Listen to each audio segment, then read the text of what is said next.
All right. Hello, hello, hello. Welcome back for another episode of Cosmic Matters, where we discuss space and face. So we discuss face? No, we discuss space and philosophy here. My name is Matthew Washington. I'm the Matt in Cosmic Matters. And, we do this on Sundays. The objective is to entertain your brain for a little bit and give you a little different perspective on the world. Start thinking about things that give you take you out of the normal everyday, and especially today for today's topic, take you out of the normal way of thinking and just to entertain your brain for a little bit, not necessarily to change your mind or push any particular ideology over another. We do here talk a lot about space. We do a lot of black hole talk here, and also we're going to be talking more philosophy, Alan Watts, and our connection to the universe. And I say space and philosophy. I put those things two things together for Cosmic Matters too, because I feel like they are very closely related when we go into the philosophical part. And it's very hard to think about philosophy of who we are and separate us. By the way, excuse my voice today. I'm going to drink a little bit of tea as we talk. And but when we talk about the cosmos and we talk about what there is, the idea of us being a separate entity from the universe, which is our typical way of thinking, that there's the universe, then there's us, and we are like in the universe but not a part of it somehow. So we try to demystify that a little bit and just talk about different philosophies on that. So today's topic: does anything matter? And this, when you say something like that, people tend to get a little worried about you, right? It's like, ooh, wait a second, are you okay? Is everything all right in your life? Are you sad? And so it's not unfortunate. It's just a different idea, and the concept of, there are certain things that go against the common thought processes, the zeitgeist of the world. And if you're thinking about these things, then it puts you in a bucket, right? All right, go. Does anything matter? You might be in mental trouble, right? But we should be able to discuss everything. We should be able to discuss things and not have a scarlet A on them, on things that are sad or bad or evil or considered immoral. So discussion is how we come up with the rules that we want to exist in, the societies that we want. And if we're not able to discuss, if we're not able to talk, if we're not able to communicate with each other, then we can't have a functioning society. And this kind of goes with the idea of playing a game. We're playing the game of human. We're playing the human game, and we'd like to have certain rules in place that we all understand, so therefore we can play a good game. Now, it is a game, though, because every rule that we have will, as the topic is, does anything matter? All the rules that we have: don't kill, don't genocide, you shouldn't steal, you shouldn't lie, you shouldn't do all this. These are shoulds and shouldn'ts, and I'm not going to go into the morality of these things, but these are should and shouldn'ts of the human game. They're not the shouldn'ts of the squirrel game, right? Or of nature, or of a lot of other things, right? So, we say you shouldn't lie, or like you shouldn't steal, but I watch squirrels steal all the time from each other, right? If they can, so it's not an overall mantra of the universe, but it is a rule of the game that we're playing.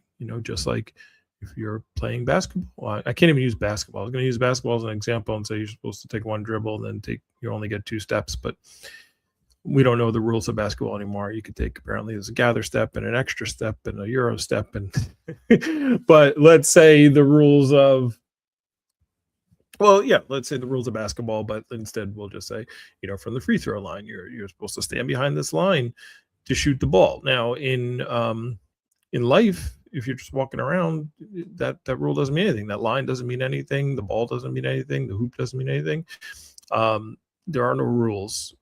But if you're playing the game of basketball, then you got to follow those rules. And so it's the same with humanity.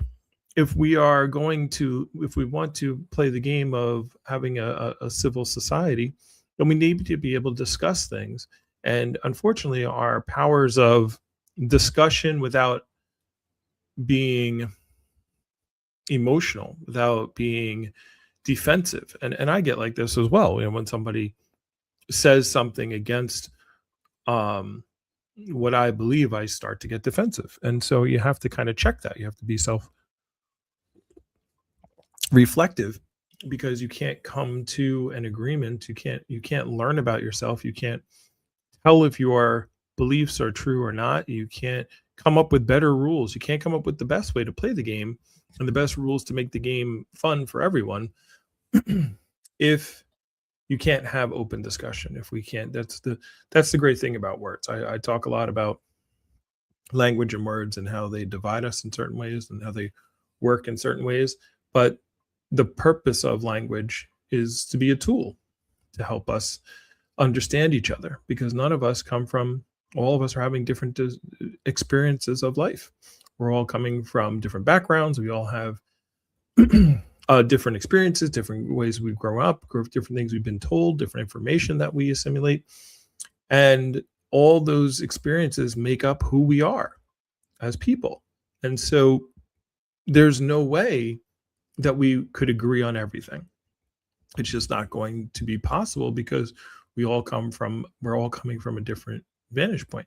So what we then have to do is be able to be empathetic. We don't have to be sympathetic, but we have to be empathetic of other people, where they're coming from, what they're thinking, what they're saying, why they're saying it. My favorite phrase is, I care about what you believe, but I'm more interested about why you believe it, and why you believe these things that you do, that you have internalized to make your beliefs the way they are. And so today we're going to listen to a little Alan Watts, and it's a video called Does Anything Matter? What's the video called? What's the name of the video? Hold on a second. I'll tell you in a second. Maybe I won't because it's in full screen. Yeah, here it is. Act as if nothing matters. Alan Watts, Letting Go. And while we listen to this, I'm going to commentate on it. I'm going to play it a little bit. I'll play maybe 2 to 3 minutes at a time, and then I'll put some comments in unless I get into it myself and don't want to interrupt. By the way, you'll see I have no background today. I have my little home office background for today, because I've changed my other background to the podcast. You see it back there, behind there, the little stars and stuff. So we'll be playing that in a little bit. But the idea of having discussion. So today we're going to watch Alan Watts. I think this is a very poignant discussion, and again, I want my challenge to you, if you're listening to this, is to listen to the video and not try to come up with counterpoints to it, right? Which is challenging, right? Because it's going to challenge your belief system, the way you are, right? Or at least the way we've been taught. And again, I don't know your belief system, but it's going to, for most people, it'll challenge their belief system. And so instead of, as you're listening, not being open and trying to rebut it, right, and saying, well, this and that, what I want to do today is try to listen from a standpoint of trying to understand. And that's what I'm trying to do more in my life as well, is not listen to people to correct or rebut, but listen to understand. Listening to, why does this person this way? Why does this person believe these things? And if you listen to understand, then what you can then do is you can actually have a better discussion. You can have a better, let's say they are thinking something that you are totally against. They're racist, or they're, whatever. They have uh some kind of feeling, sexism or whatever. They have some kind of feeling that you completely disagree with, right? If you listen and you ask them questions and you listen to try to understand what they're saying, as opposed to how to beat them or how to counterpoint the things that they're saying, then what you can then do is, I just had this, actually, it's funny because I just had this conversation yesterday with, I was driving he's a fourth year PhD student in paleontology, right? And I was telling him about some of my debates that I did in churches about evolution, and the idea that I kind of spoke to him about, and he's like, is that something that's big here, because he's from California. And I said, well, if you try to, the thing is, people have taken on their beliefs, and it makes an identity for them. It makes them who they are. So to disagree with those, they're going to fight that tremendously, right? Like sometimes I'll say something to somebody that is, in my mind, completely inarguable. Like, it's like, okay, this is just, how could you not believe this, because it's so self-evident. And I'll be talking to someone, they'll just disagree, and I'll be like, like, blown away, like, how? and and it's easy to disagree with things if you feel like it's attacking you as a person, because you don't want to give up your identity. You don't want to give up your ego and who you are. And you're going to fight to defend that, just as if you would fight to defend your life, So because when your life isn't in stake in an argument, but at least, but your identity is, all right, who you, and that's you, what you believe, the things that you believe. And unfortunately, in our culture, we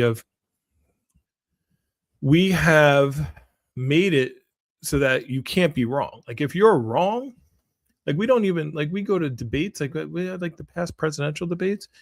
It's awful. It's just who can. It's not even a discussion of ideas. It's just clickbait. It's like, who can get the best zinger in, who can sound. And even sometimes when there's debates that are more, uh, what's the word I'm looking for,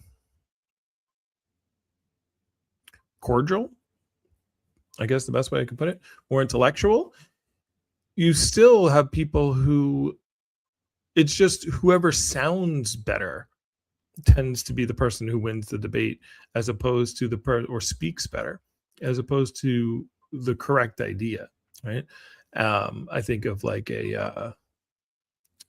what's his name, Ben Shapiro, right? He does this a lot, and where he speaks so quickly and so confidently that sometimes even the things that he's saying, even if they don't make sense, people believe it because they want to believe it, and it sounds good, right? Sounding good and being correct are two different things. So I'm totally off topic right now, right? But the point is, as we go through and we listen to this part about Alan Watts, and something you might want to try in you don't have to, but you might want to try in everyday life, is try to listen to understand. All right. And listening to see where this person's coming from, why they believe what they believe, why they are saying what they're saying.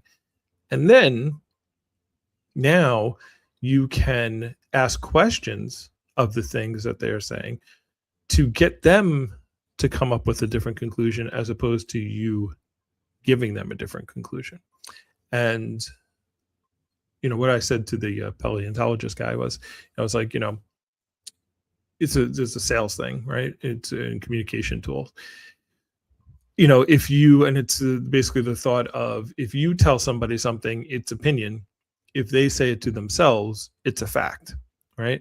And so if somebody says something like, when I was doing sales of solar and somebody was like, solar is going to, if I put solar on my roof, it's a lot of weight and it's gonna collapse my roof.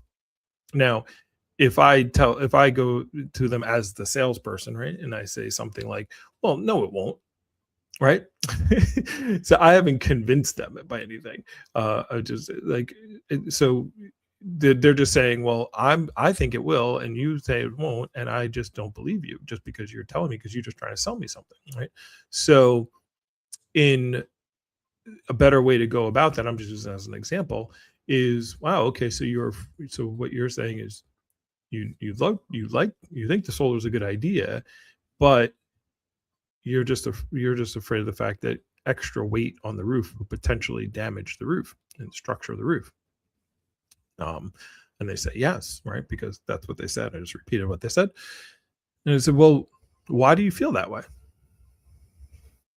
Let them, understand. But it's not like technique. It's just learning. I'm just using this as an example because it's something I do. Why do you feel that way? Where did you get that information from? Are you an engineer? Do you have an engineering background? Do you know anybody who's had that happen before, where like the actual solar has damaged the structure of the roof? Okay, so where is this idea coming from? Like, well, why do you believe this? And by asking these kind of questions, and really genuinely trying to figure out why they believe what they believe and understand their belief, now you can have them, if they say, no, I'm not an engineer, I've never had somebody, I've never seen that happen to anyone, I've never heard of it happening to anyone. So so it's like, you have never heard, so where is this belief coming from? Well, it just seems like they're very heavy. Well, how heavy do you think a solar panel is? They don't know, right? So a lot of people have thoughts. And by the way, I'm not trying to teach how to sell solar. This is for anything. You could be talking about religion. You could be talking about politics. You could be talking about anything. If you are willing to listen to other people, then they will be more willing to listen to you. And the best way to influence people is to have them change their mind on their own through questions, through understanding, right? Through coming to why do they came to that belief, and then shaking that foundation. Now, again, does it always work? Are they going to be at the end of the conversation be like, no, you're right and I'm wrong? No, probably not. But it's going to be a lot more impactful than you just arguing with them. I say this all the time to my liberal friends. I'm saying, I'm like, you're not going to win people over to your cause to vote for you simply by calling them names, simply by saying you're a racist, you're a fascist, you're a misogynist, you're a sexist, you're a pedophile, like you're a Nazi. Like, just calling people names is not going to win you vote. All it's going to do is cause them, because if you call someone something like that, if you call someone a Nazi or a pedophile and they're not, right, or in their mind they're not, then why would they listen to you at all? Why would you change their mind at all? Anything you say after that, even if what you're saying is correct, like it's, well, you believe in this, that, and this, or this, and this, and here's the evidence, and here's this, and here's the Epstein files. You say all that stuff, it's not going to matter, because you've already started off putting them in defense mode, and now they're not listening to you, right? Because you've accused them of something, put them on defense, and now you might be like, well, I don't care. They're Nazis, they're sexist, they're racist. So why do I care about them? Because you have to live with them, because it's a society. In a society, what we call the United States, we have different people with different opinions and different thoughts and different ways of life. So if you want just unrest and constant fighting, then sure. But I used to tell my friend Heather all the time, do you want to be right or do you want to be happy? Right. And so you could sit there and feel like you're right. Well, I don't want to listen to the response to that most of the time is, well, I don't care if they can't figure out that they're racist, then I don't need to deal with them. I don't care about them. I don't need them in my life. But you do live in a country where the laws and then like, you can't sit around then and complain. If that's your attitude, you can't then complain when those people are now making laws that affect you. Right? Because you didn't want to take the proper, you said you don't care about them. Well, then they're going to do what they're going to do. Right? So this is not supposed to be a political political discussion here, or a solo discussion. But it is important that we learn how to communicate better with each other, that we learn how to get our point across without have open discussion, have discourse without getting emotional, without fighting against each other, without closing people up, without offending, without attacking, and without feeling attacked about everything. But there's only a certain way to do it, and it's not natural, right? Because we naturally want to think from our standpoint and say, if you don't think the way I think, then there's something wrong with you, right? And that's not right. So that was a long intro to Alan Watts, and the only reason I did this long intro into the Alan Watts part is because I want you to be open to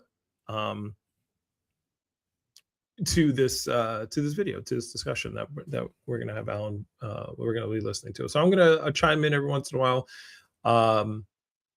but we're going to discuss what really matters, or does anything matter? So let me bring up Alan, and we'll hit play, and I'll be around. Let's go. You know, it's a curious thing that human beings seem to take everything so terribly seriously. We rise in the morning as though the universe itself were waiting for our report, as if some celestial office requires us to fill out forms of purpose and progress. We have this overwhelming sense that what we do matters, that each gesture, each decision must ripple through eternity in exactly the right way. Yet, if you step back for a moment, if you zoom out beyond the daily scramble of appointments and ambitions, you begin to see a rather comic picture. The galaxies swirl for billions of years, stars are born and die, whole civilizations come and go like flickering candles, and here we are. It's as though the universe were engaged in the grandest of dramas, and we're playing our parts with such grim conviction that we've forgotten it's a play. This is what I call the great pretending. The cosmic game in which each of us, for reasons quite mysterious, chooses to act as if things truly matter. We fight, we strive, we suffer, and we love. And underneath it all lies an unspoken assumption that there's something to win, something to lose, some scoreboard in the sky, keeping tally of our importance. But look a little closer. What exactly does it mean for something to matter? To whom must it matter? Does the sun care whether you succeeded in business today? Do the tides pause in sympathy when your heart is broken? No. The cosmos rolls on, magnificent and indifferent. And perhaps it's not cruelty, it may be mercy. For if the universe insisted on taking our concerns as seriously as we do, it would go mad within a moment. You see, we live within layers of seriousness. Society teaches us from childhood that the responsible person is one who worries properly. You must plan your future, choose your career, find your meaning, defend your opinions. To act otherwise, to live lightly, is branded as careless, even immoral. Careless, even immoral. That's something there, right? So one of the things I like there, they said, is like, do you think the sun cares if you won in business today or not? Right? And this concept of what we do is so important, but who is it important to? Who does it matter to? It matters to us, right? And then we determine uh, if we're going to allow what other people think matter as well, right? So like we say, okay, well, I want my family to be proud of me. I want my kids, I want my wife, or my husband to be proud of me, right? Or my parents, if you're younger, to be proud of me. And then you go from there to my friends, my family, my coworkers, and so we let in who we want to matter to us, right? Because you can go through life not caring about what there's people who don't care about what their kids think. There's people who don't care what their husband or wife thinks. There's people who don't care what anybody thinks. Now, so there's an idea of how big or small should you make that circle, right? So like, should you sit around and one of the things I have to learn as I build my social following is not to care about every single person who comments on the internet. I don't have to change all their minds. I'm not going to. It's impossible. It's like it's literally like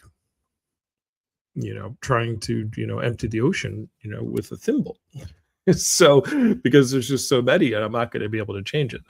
What I want to do, what I need to do is find the people who resonate with the things that I say. I want to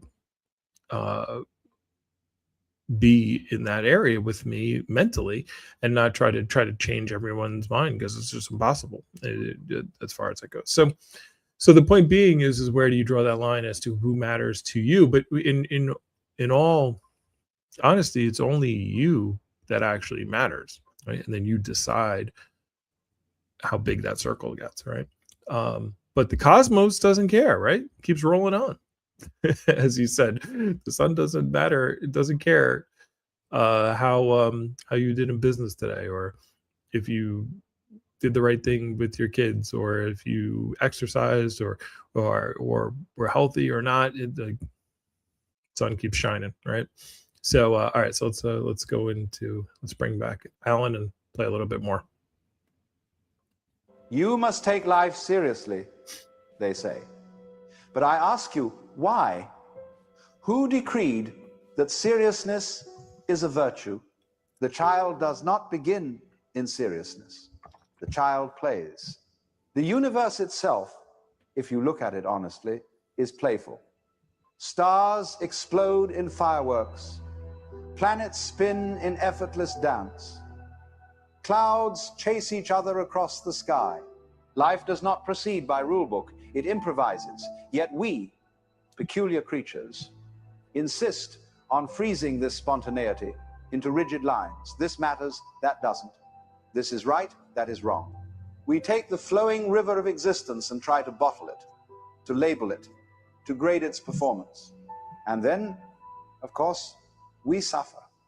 Because the moment you divide life into what matters and what does not, you create tension.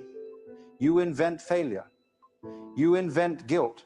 You invent the nagging voice that says you could be doing more, being better, achieving higher.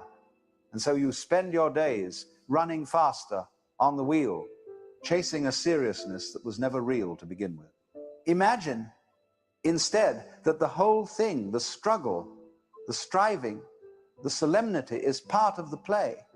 Imagine that behind the facade of importance, life is laughing softly at its own performance. What if God, or whatever you wish to call the deep intelligence of being, is not a judge sitting on high, but a musician improvising an endless melody? That's a good one, right?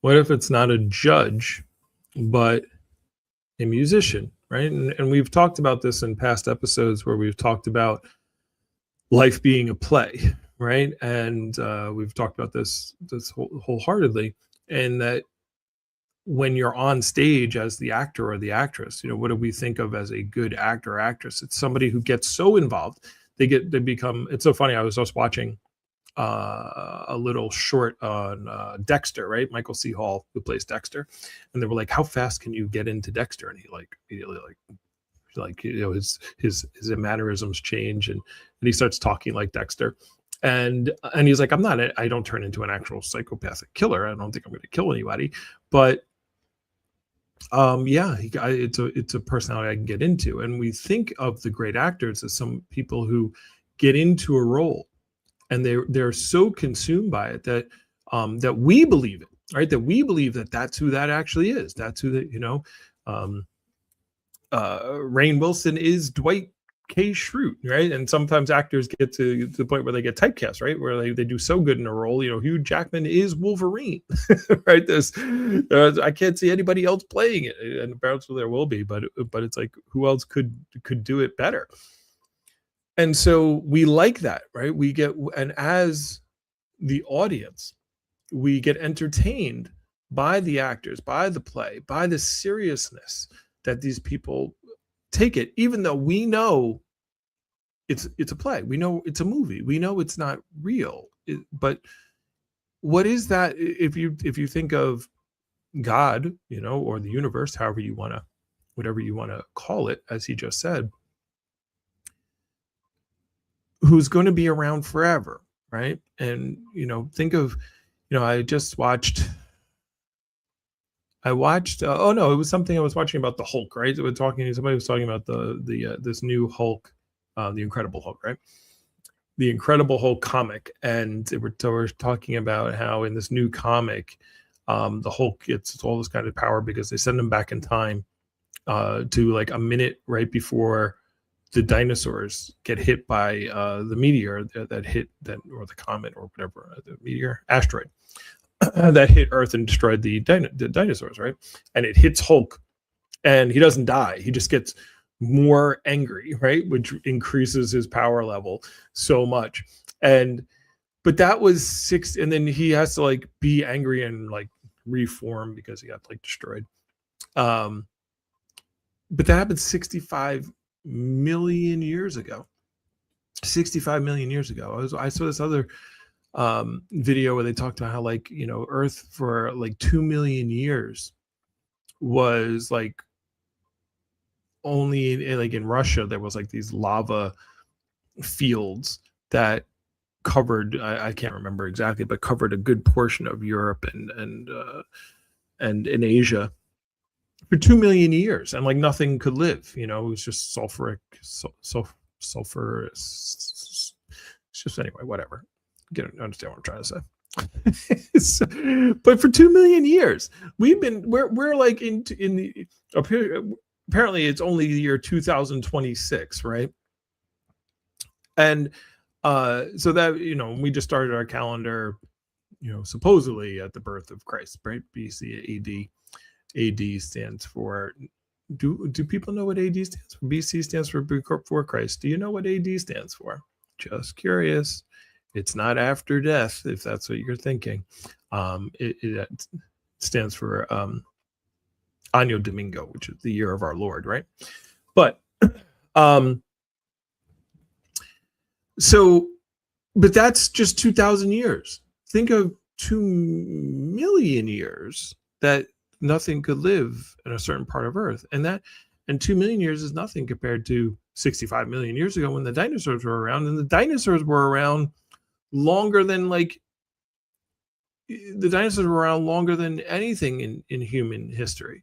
So it's just our concepts of time are very warped. It's all ego. So the idea of what's going in your life being serious, right? It's a play. It's serious to you because you're the actor in the play. You're Michael C. Hall. You're not Dexter. We can come up with a better thing, but you get my point. You're the actor getting so wrapped up, and the universe is the audience watching you, understanding, like thoroughly entertained with you being upset, with you being happy, with you striving, with you. I watched this really great.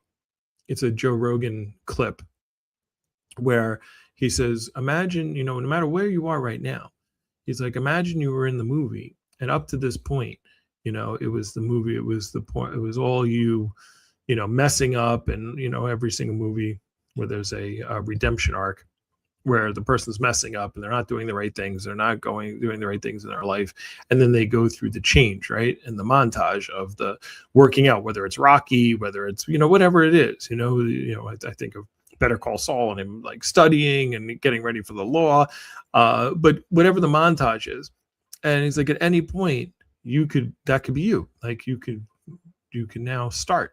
And we get excited about that, right? We watch the movie and we watch the show and we love the redemption arc. We love the comeback. We love to see the struggle, the training. We love that kind of stuff in every movie, right? So, because if there's no struggle, if there's no conflict, then what's the point? We don't want to watch a movie where somebody's born and everything's given to them and everything's great and everything goes great and the rest of their whole life is great. And they meet the perfect person and they have some perfect kids and everything in life goes well and voila, end of movie. That movie would make no money, right? Everybody would be like, that's the worst movie I've ever seen. Right? What was the point of the movie? Right? So just like that, just like our own lives, we need that conflict. We need struggle. We need suffering to make our movie great, right? And overcome it. I say this all the time, actually, when I'm playing sports, and if we're down a lot, I'm like, well, we can't have a great comeback. It can't be an amazing comeback unless we're down. So we're down 15 points right now. Let's do this. Let's go. All right. So anyway, all right. So let's get back to Alan.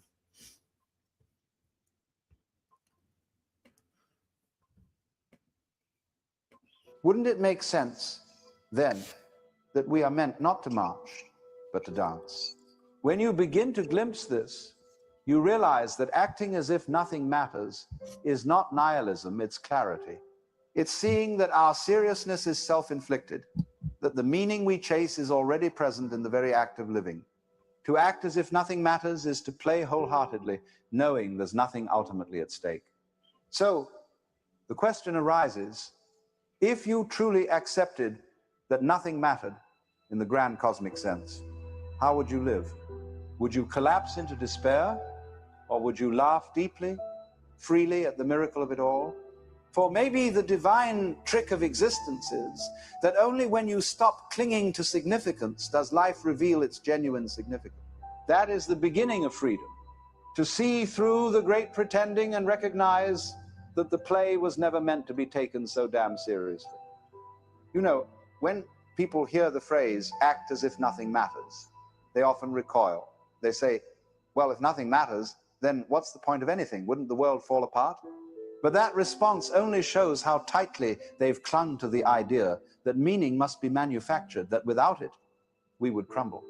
In truth, this clinging to seriousness is the very root of our collective anxiety. It is a kind of tension we have mistaken for morality. We think the responsible person is one who worries, one who is perpetually burdened by the gravity of life. But the trouble with that attitude is that it turns living into a form of performance anxiety.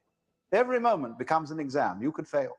Modern culture is addicted to purpose. You must have a career purpose, a relationship purpose, a spiritual purpose. Even your leisure must be purposeful. We have forgotten how to simply be, to let a moment unfold without justification. If you Yeah, that's crazy, huh? To think about that.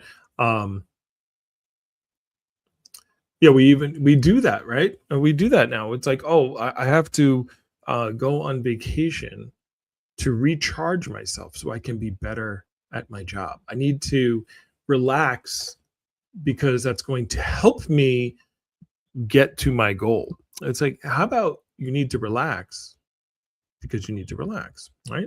There's times to go hard and there's times to not go hard, right? And but I used to have this discussion with people a lot when I talked about the concept of universal basic income, right? And people would say, well, if you just give people money, they're not going to do anything. They're going to be lazy. They're just going to sit on their couch. It's going to be like WALL-E, where people just, watch TV and get super fat and have the robots bring them everything. And this is, as we get closer to robotics and AI, this is something that people are worried about. Like, if this actually happened, what would that mean to humanity? And it's like, well, we would still find purpose. Like, you can find purpose in things other than self-gratification, right? You can find purpose in your legacy. You can find purpose in, raising your kids. You can find purpose in making and having good discussions and creating music. Like, like I one of the things I'm promoting to students these days, when you think about AI, it's like, yeah, AI can create a lot of different things, but what it can't create is you. It can't create your experience, your view on things, your way of expressing yourself. So even though this is something I deal with, is for I have like imposter syndrome. I'm like, all these concepts that I teach people, I'm like, other people have already said it, but some people want to listen to me say it. They like the way I say it as opposed to the way somebody else says, even though it's the same concept, even though it's the same exact thing. They just resonate better with the way that I phrase it than somebody else. And I have to understand that there's lots of people who don't resonate with the way I say things, the way I do things, and they resonate with someone, and that's okay. How you get the information, how the information is received is different. This is something that parents are always saying, right? They're like, I told my son 15 times the same exact thing. Then the coach tells him, and then he listens, right? Right, because you just didn't resonate in that way on that subject, in the right way with what they wanted to hear. So sometimes people need messages coming from different sources to really have them understand it. So this concept of what was he just saying? Of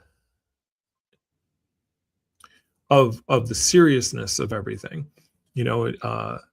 everything has to be serious. But it's like, no, but it can be serious, and then still be fun. But understand that it doesn't mean anything, right? So let me give an example. I use sport a lot, right? So like I play volleyball in the summer times, and we have like a championship and we're excited about it. We were champions like 7 years in a row, and last year we finally lost and we came in second.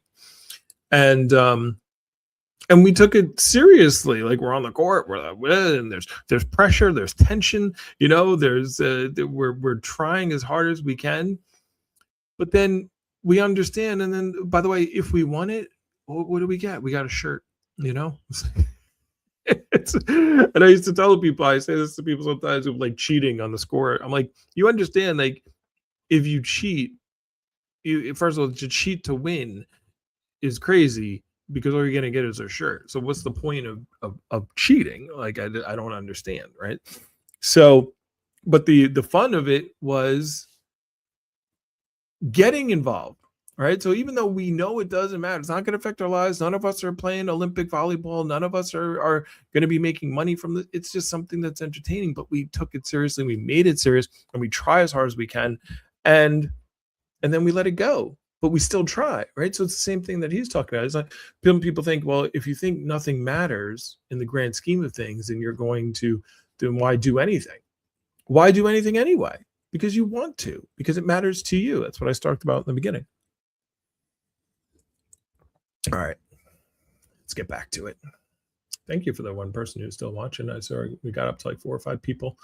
Let me bring up some more Alan Watts. So bring them back.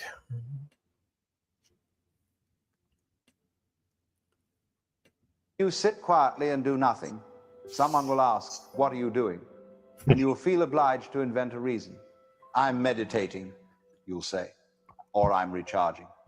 You can't simply say, I'm being, because in the cult of seriousness, being is not enough. So we live under constant psychological strain. We measure our worth by output, by the applause of others, by imaginary metrics that never stay still. And the more we chase significance, the more it eludes us. It's like trying to hold sunlight in your hand. The tighter you grip, the more it slips away. The real burden of seriousness is that it closes your senses. You become deaf to the laughter of existence, blind to the subtle poetry in the ordinary. You forget how to play. You forget how to listen. You forget that you are part of something much vaster. and that this something is not a machine demanding results, it's a mystery performing itself through you. I once said, the meaning of life is just to be alive. It is so plain and so obvious and so simple. And yet everyone rushes around in a great panic, as though it were necessary to achieve something beyond that. You see, our seriousness is not a sign of wisdom. It is a symptom of forgetfulness. We have forgotten that the whole show is spontaneous. Nobody started it. Nobody's running it. It's just happening. When you take things too seriously, you shrink the universe down to the size of your personal drama. The mind becomes a little echo chamber, endlessly repeating, what should I do? How should I live? What if I fail? And all the while, the trees grow without asking permission. The rivers flow without consulting a plan. And the stars burn joyfully with no one to impress. To see this clearly. Yeah. So I just wanted to say real quickly. Yeah, the idea and the concept that everything does things without a plan. And the funny thing is, I say this all the time, we do the same thing. We think we're in control and that we're doing these things, and we have this consciousness that's focusing on all things. But there's so many things that we do. There's more things that we do that we don't understand how we do them than there are things that we do purposefully, right? Like I purposely just move my hand right up there like that. I don't know how I did that. Well, I thought about it and I just did it again. But I don't know. If you said, explain to me using words how you did that. What muscle fibers did you move? What signals did you create to get your hand and elbow to move in such a way and that your fingers move like this? Like what neurons are you firing? Like how are you doing that?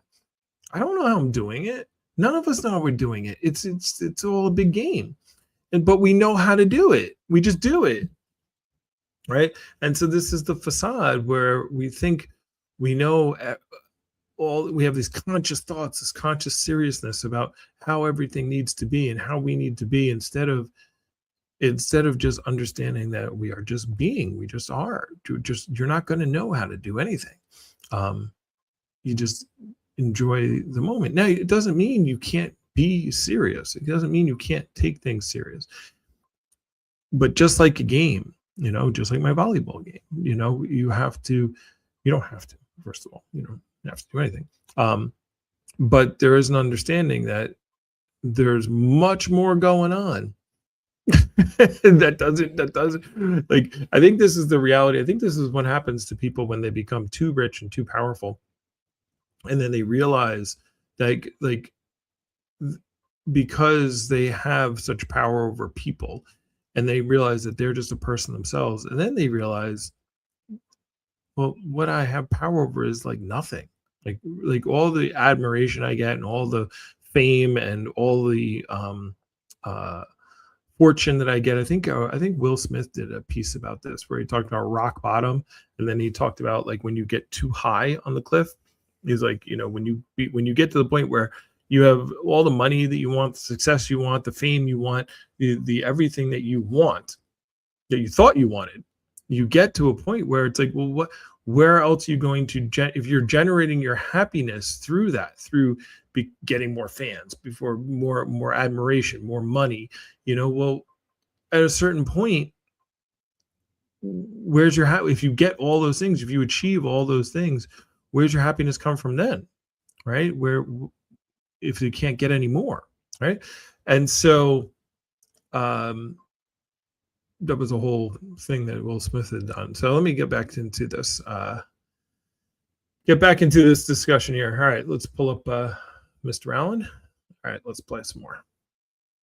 We're probably not going to get through this whole thing today because I'm rambling a lot. Is to begin laughing, not a mocking laugh, but a liberating one. You laugh because you realize that all your worries were self-created theater. You've been standing on the stage so long you forgot it was a stage. You mistook the costume for the skin, the act for the essence. Now, That doesn't mean we should abandon our responsibilities or become indifferent to others. Far from it. It means we should handle our responsibilities with the grace of a dancer, not the stiffness of a soldier. To care deeply and yet lightly, that is the art. You can love fully without taking your love as a test of worth. You can work diligently without turning your work into a cross to bear. The sage acts as though nothing matters, precisely because he knows that everything does in its own unforced way. Wow. The tree doesn't try to be significant. The bird doesn't struggle to justify its song. Yet both are perfect expressions of the universe at play. We humans, though, have developed a peculiar arrogance. We imagine that cosmic importance must be earned, as if existence is a contest judged by some celestial panel. So we burden ourselves with constant seriousness, thinking it makes us more noble. But in truth, it only makes us more miserable. Try this. Imagine for one day that there is no script to follow. Imagine that every action you take is not being recorded in the book of destiny. How would you walk? How would you breathe? How would you look at the person beside you? You might find yourself moving more fluidly, speaking more gently, laughing more often, because without the weight of significance, you rediscover spontaneity. Life becomes a dance again, not a duty. And that... Yeah, he talks a lot about dancing, life as a dance. And there's a video that he does, it's a very short one, where he talks about, the point, we tend to think of life as a like a trip, like a train, like we're on a train and the goal is to get to this destination, whether it's money or power or a family or there's like this journey that we're on to get there. And there's no destination, there's no end point. You never get to the point where you're just like, okay, like I think of athletes who are professional athletes, and then they win like a Super Bowl, or they win the World Series, they win and they're like, okay, what do we do now? It's like they get there and then it's like, okay, like I know professional athletes, or my friend of mine who won the Super Bowl, and now they're an insurance salesperson. Right? It's like, okay, we got to keep living. There's no, like, it's not like, okay, I get to the end and then that's it. So what are we talking about? Is it really a destination, or are we supposed to just be doing a dance? Right? Like Alan talks about in one of these videos, not this particular one we're talking about, but the point of a dance is not to get to a certain place on the floor. The point of the dance is to enjoy the dancing, right? If it was just to get to certain, you just walk over there, walk to the middle of the stage, and now you're done. Everyone go home. But that's not the point. The point is to enjoy the movement. The point of the music is not to get to the end. It's not to play as fast as you possibly can. It's to enjoy it. So that's what life is. And so the same thing, while you're going through, you can understand, you can have goals. We're not saying, hey, don't try to win the Super Bowl. Don't try to become successful in business. Don't try to become a doctor, lawyer, accountant, whatever. But understand that it's a game and you're trying to win the game, but it's not who you are. Doesn't make you enjoy the dance, enjoy the suffering, enjoy all of it. Understand that it is it's all a part of your life, your being, right? The ups and the downs, all of it. And the failures are a part of it too. That's just, there's no this is the way it's supposed to be. And we all do that, right? We all are constantly comparing ourselves. I said this to someone the other day. I'm like, the only time your disappointment is when reality doesn't meet expectations, right? So, but the expectations are set by you, right? So if you're expecting to earn $150,000 a year, right? And then you make $120,000 a year. Now you're like, oh, disappointed, right? But if you were expecting to make $100,000 a year and you made $125,000 a year, you're super excited, right? So the number didn't change, the reality didn't change. It was just your expectations that changed. So you created how you felt: disappointment, excited, nervous. All these things are created by you. And so when you can take this concept of there's some, this matters in some way, shape, or form outside of me making it matter, then you can enjoy the process a lot better. You mentally can be a lot more clear when you understand it doesn't matter. There's people in China right now who are going to live their entire life, and I'm never going to meet them, and no one's going to care. And there's people, you and me, who are living our entire lives, and our circles are all that matter to us, but they don't matter to, the stars in Orion's belt, right? That are going to be burning for another 500 million years. So anyway, let's get back to Alan. What time we got? All right, we got a couple more minutes. Romello, thanks for hanging out with me on stereo. I see a couple of you guys still hanging out on the live. So I try to do this every Sunday, 10 to 11. This is Cosmic Matters. If you want to check out, I have all the episodes on Spotify. If you want to check out any past episodes, we talk about science and philosophy. And today we're doing some philosophy and some Alan Watts. So when I say science, I mean space. I don't really talk much. I should probably do a thing on evolution and other science, but we'll do that one of these weeks. All right, let's play one last clip, and then we can wrap up with today's thoughts. Where are we? All right, Alan, go ahead. You see, is the secret. When you release the burden of seriousness, you don't lose meaning, you gain it. But it is a meaning born of freedom, not fear. It is the quiet significance that arises when you realize that being alive is already enough. Yeah. The idea of acting as if nothing matters sounds to many ears like a dangerous form of apathy. But that is because we have mistaken letting go for giving up. There is an enormous difference between indifference and freedom, though the two can look alike from a distance. To give up is a kind of despair. It says, nothing matters, therefore I will withdraw. But to let go is entirely different. It says, nothing matters in the way I thought it did, and therefore I am free to love it all. This distinction is at the heart of every great spiritual tradition. When the Buddha spoke of detachment, he didn't mean coldness, he meant freedom from clinging. He meant the ability to hold life lightly, to dance with it, rather than strangling it in your arms. You see, the reason we suffer is not that life is cruel, but that we demand it to be permanent. We want our loves, our identities, our successes to last forever. We want to carve eternity into the flow of time. And so we cling, we hold on to ideas, to roles, to narratives. We build shrines around what should have been allowed to pass. But life will not cooperate. It changes, it decays, it renews. And we call that impermanence loss, as though something has been stolen from us. But in truth, nothing has been stolen. It was never yours to keep. The river does not belong to the hands that cup its water. When you begin to understand this, a strange peace enters. You no longer need to force meaning onto things. You allow them to mean what they will, for as long as they will. And in that gentle surrender, you begin to taste a freedom deeper than control, the freedom of flow.